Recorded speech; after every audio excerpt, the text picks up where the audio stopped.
সন্দেশখালীতে ভেঙে পড়ল কংক্রিটের সেতু। বিদ্যাধরী খালে ভেঙে পড়ল সেতু। সন্দেশখালীতে দেখতে পাচ্ছেন কংক্রিটের সেতু ভেঙে পড়েছে। বিদ্যাধরী খালে ভেঙে পড়ল সেতু। এলাকায় বিচ্ছিন্ন যাতায়াত ব্যবস্থা। দ্রুত সেতু সংস্কারের দাবি গ্রামবাসীদের। সন্দেশখালীর ছবি দেখতে পাচ্ছেন এই মুহূর্তে। কংক্রিটের সেতু ভেঙে পড়েছে। বিদ্যাধরী খালে ভেঙে পড়েছে এই সেতুটি। সন্দেশখালীতে ভেঙে পড়ল কংক্রিটের সেতু। খুব স্বাভাবিকভাবে মানুষজন দ্রুত এই সেতু সংস্কারের দাবি তুলছেন, কিন্তু কিভাবে ভেঙে পড়ল এই সেতু গোটা বিষয়টি জানবো। প্রতিনিধি সঞ্জিত রয়েছে আমার সঙ্গে। সঞ্জিত, কিভাবে ভেঙে পড়ল এই সেতু? তৈরি ছিল এই সেতু বিশেষ করে উত্তর 24 পরগনার যে সন্দেশখালী 1 নম্বর ব্লকের যে ঢাকনামারি যে বিদ্যাধরী খাল রয়েছে, সেই খালের উপরে প্রায় 6 ফুট চওড়া 30 থেকে 35 ফুট লম্বা এই কংক্রিটের সেতু, যেখানে 5টা থেকে 6টি গ্রামের মানুষের যোগাযোগের মাধ্যম ছিল। পাশাপাশি স্কুল ছাত্রছাত্রী থেকে শুরু করে একাধিক গুরুত্বপূর্ণ যানবাহন এখান থেকে যেত, কিন্তু দীর্ঘদিন বেহাল ও ভগ্নদশা অর্থাৎ রক্ষণাবেক্ষণের অভাব ছিল, যার কারণেই হঠাৎই আজকে দুপুর 12টা নাগাদ এই সেতু কংক্রিটের সেতু হুড়মুড়িয়ে এই খালে ভেঙে পড়ে।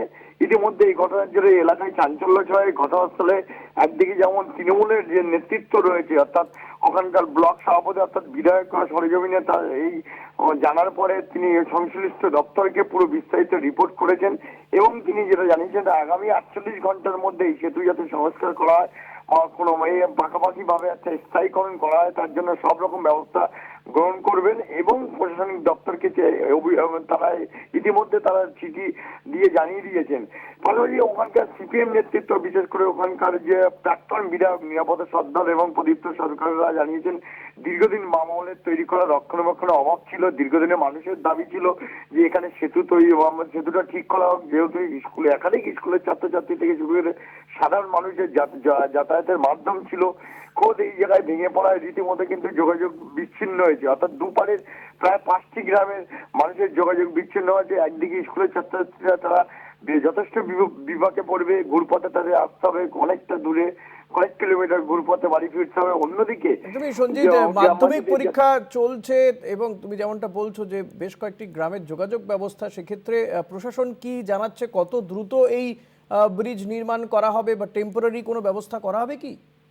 দেখো, ইতিমধ্যে শেষ দপ্তরের আধিকারিকরা ঘটনাস্থলে গেছে, সরেজমিনে গিয়ে তারা এই ফটো বিশেষ করে ক্যামেরা বন্দি করেছেন এবং দ্রুত, যেহেতু তুমি বললে মাধ্যমিক পরীক্ষা চলছে, যাদের যাতে যে এবার পরীক্ষার্থীদের যাতায়াতের যাতে কোনো অসুবিধা না হয় তার সব রকম ব্যবস্থা করবে প্রশাসন।